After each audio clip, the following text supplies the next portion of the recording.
सुहबते सा हासले जिंदगीस्त, जिंदगी ई बंदगीस्त, जिंदगी शाज फैजे सोहबत अस्त, सोहबते सा आजते पुर रहमत अस्त। भाई से भाई नंद लाल जी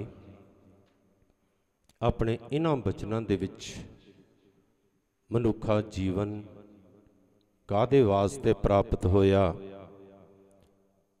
अते नाल दी नाल सत्संगत दी महिमा भाई से भाई नंद लाल जी अपने बचनां दे विच इस मनुखा जीवन दे प्रति अते सत्संगत दे विच आके की प्राप्त हो जाता है वो वर्णन करते हैं। अखीरलियां पंक्ति च उन्होंने कहा नखल जिसमें खाक हक बार अवरुद्ध। वो कहते जिहड़ा मनुखा जीवन है ना, कहते ये मिट्टी रूपी वृक्ष है अते कहते सत्संगत इस मिट्टी रूपी वृक्ष नूं परमात्मा रूपी मिलाप का फल लगा देती है। आप जी ने संत गेजा सिंह जी दे कोलों सत्संगत की महिमा सरवण कीती ते भगत कबीर जी ने तो अपने बचनां च स्पष्ट कर दिता, कहंदे बिगड़ियो कबीरा, कहंदे कबीर बिगड़ गया, राम दवाई साच प्यो अन कतह न जाई। अखीरली पंक्ति च कहंदे हन बिगड़ियो कबीरा संतन संग कबीरा बिगड़ियो, सो कबीर रामै होए निबरियो।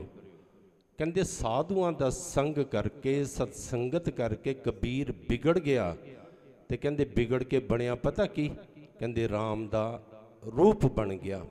इस वास्ते सत्संगत गुरु पातशाह ने सानू इस वास्ते बख्शी है कि ऐ इंसान जे तू चाहे अपना लक्ष्य लैके चाहे अपना निश्चय करके चले तो तू उस परमात्मा की प्राप्ति कर सकता है।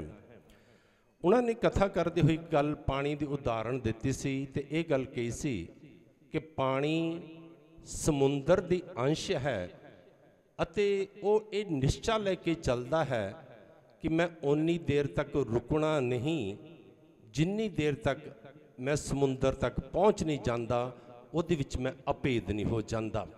असल विच इस गल तो सानू ये उपदेश देना चाहते हैं गुरु साहब कि तू भी उस परमात्मा की अंश है अते कहंदे उन्नी देर तक चलदा जा परमात्मा के मार्ग ते गुरु के दसे हुए मार्ग ते कहंदे जिन्नी देर तक तू भी उस परमात्मा दे विच अभेद नहीं हो जाता।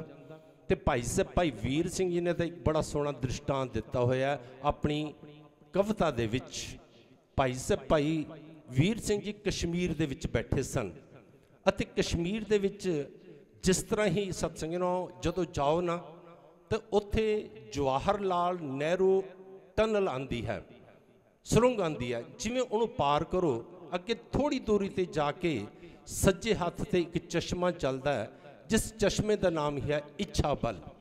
भाई साहब जी उस चश्मे के दोपहरे गए, उस चश्मे के कंढे ते बैठ गए अते बैठे बैठे इतना आनंद विच इतना कुदरत नूं देखते हुए कुदरत का जो करता है उस करते दे विच अभेद हो गए।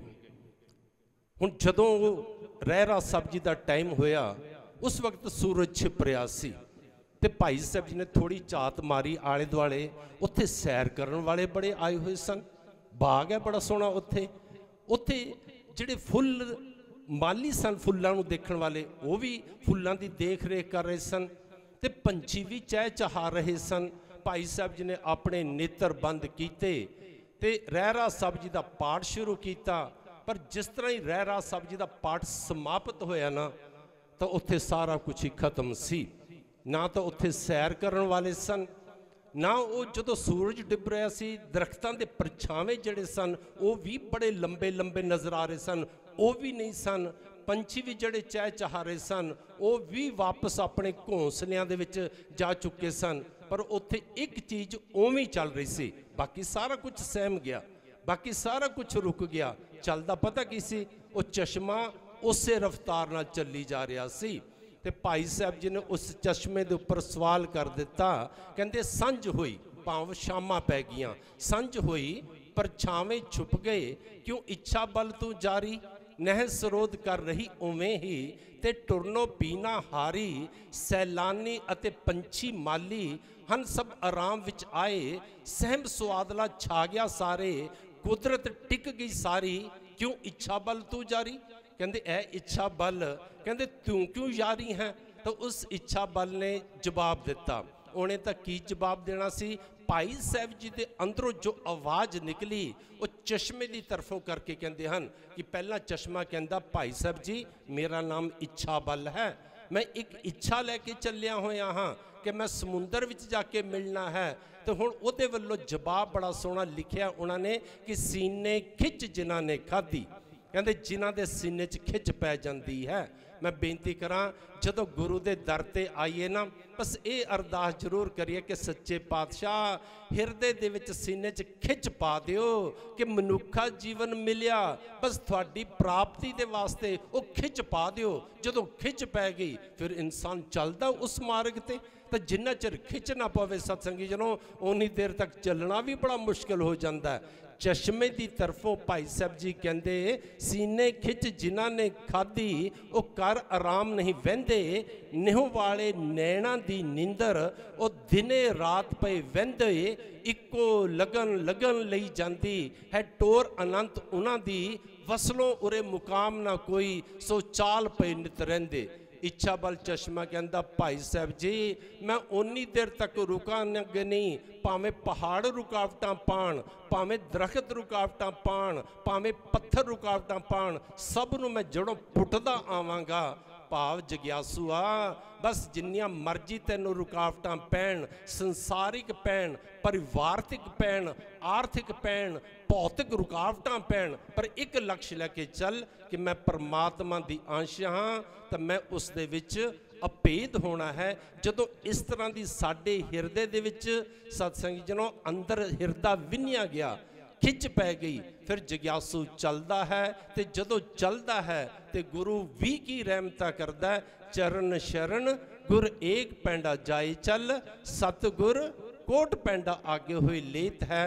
परमात्मा ते गुरु करोड़ों कदम अगे हो जाता है कि मेरा सिख मेरे वाल नूं चल रहा है।